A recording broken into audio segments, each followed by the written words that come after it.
That I would spend my Valentine's Day with you. Oh, but where's my flowers, my candies, Yeah, my romantic letter? I didn't know much about Madame X, so I didn't bring it. You know, Madame X is a romantic. I see. We are very curious about your life in Portugal. Can I do this interview in Portuguese? No, I don't speak fluent Portuguese. No way. Please don't.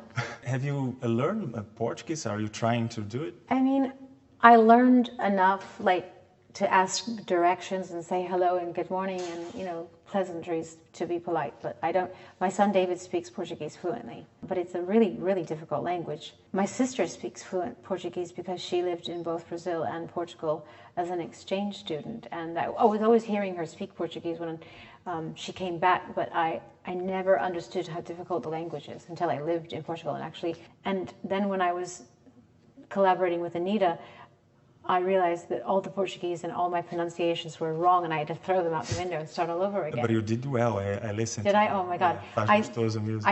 I really worked hard. I had many people beating me over the head, saying, "No, don't say je and the and you know." And so. Have you met any safado men in your life?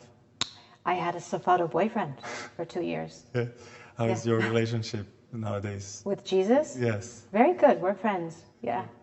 And I have some questions here from your fans in Brazil. May I ask you 3 of them? Sure. João Diniz asks you, what do you like most about Brazil?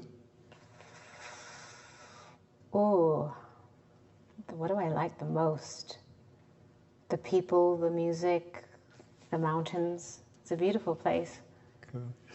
And Claudia Pinheiro is wondering what's your first thought as soon as you wake up? My first thought, what do I have to do today? Yes. Márcio Siqueira wants to know if you will make a video clip with Anitta. If I can find the financing for it, yes. Sure. I've run out of money. Really? Yes, so maybe Globo TV wants to finance it. Of course, I'm sure they will. Will they? I suppose. Let's see. Okay, don't say things you don't mean. I have a message from Anitta. Do you want to check it out? Oh, yeah. Okay, so. Hi, Madonna. It's me, Anitta. First of all, let me repeat everything I told you when we were together. Thank you so much for everything. It's an honor. It's a pleasure. You're changing my life forever. You changed when we were together with your words, with your energy and everything. It's an honor and a pleasure to me being part of this amazing project. I'm super excited. Loving everything that I've seen so far.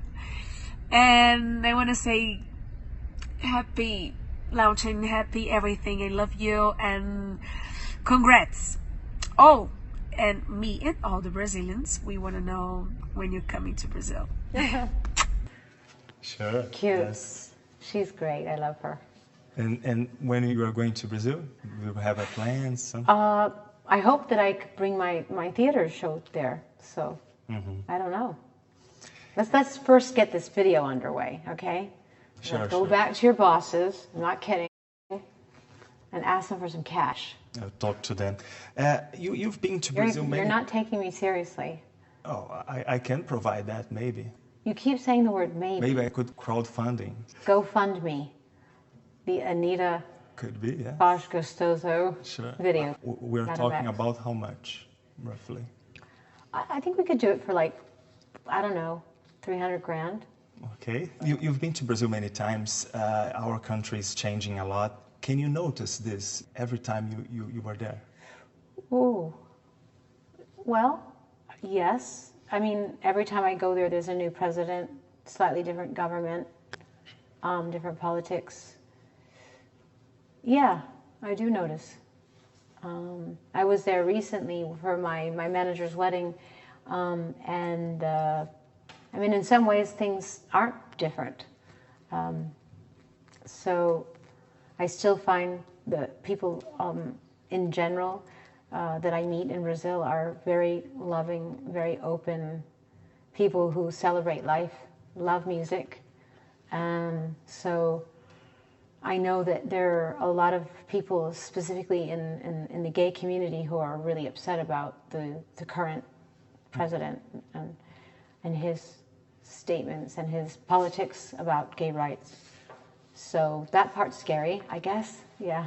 You are a fighter. You're a fighter against racism, homophobia, sexism. Fighting against the ageism is your fight as well, is a battle for you? I mean, well, that's an extension of sexism, because if I were a man, we wouldn't even be discussing my age. The reason we're discussing my age is because women are marginalized, and we always have been considered second-class citizens. And if we aren't young and we aren't pretty, we are condemned by society.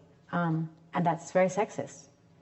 That you could be, you know, the most unattractive man in the world, and no one gives you a problem about it. True. But if you're a female, there's a standard that you need to follow, and behavior that's expected of you. And if you reach a certain age and you are still behaving in an adventurous way, in a sexual way, you're still having fun, you're still curious, you're still alive, you are not, you are looked down on, and you are discriminated against, and you are persecuted, and it has everything to do with being a female. So it's just the ongoing saga of sexism and hatred towards women. Yeah. You wrote Sex, that book, and it was like a defense of women. They could do whatever they want with their bodies. Nowadays there are some feminists saying that that could be an objectification. Do you agree with that? Do you think that women still should do what? I think the point of that book, publishing that book, we should have the same rights that men have when it comes to objectifying our sexuality and portraying ourselves in whatever way that we choose to sexually, that we have the same sexual freedom, the same freedoms that men have. So really it's about, we're not asking for something extra, we're asking for the same that men have. Now, men for centuries have been able to objectify and sexualize women, but women haven't been able to do that for themselves. And so the whole point of me publishing that book was to encourage women to do that for themselves. You have this music that is pushing the boundaries. Is it a mission or a burden for you? It's a mission, it's an honor, it's a duty, it's a privilege. Do you see someone like with you in this sort of march? Like an artist, someone who is... Who's also fighting for freedom? Yeah, and,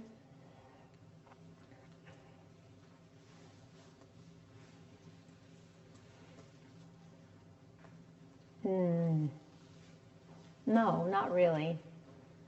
Not to the degree that I've stuck my neck out, that's for sure. I think artists in the past have, but men, like John Lennon, for instance. He was very political, freedom fighter. So is Bob Marley, Nina Simone. But these people are no longer with us. So right now I can't think of anybody that does what I do or takes the risks that I take. Your fans are crazy about you, your new album. We received thousands of questions. But what about you? What do you do to not make this like tour, like a Groundhog Day, like a repetition? Well, I feel like I've made music that I've never made before, so that keeps me excited and keeps me going. And I'm talking about subject matters that are important to me, and that makes me feel excited and passionate. I hope I'm going to make a difference in people's lives, and I'm going to inspire people. When I present this music to the world, I'm going to be doing it. I'm going to be performing in small theaters, so that's very different for me also. It's a very intimate group of people, and I'm looking forward to it. Madonna, muito obrigado. Thank you so much. De nada.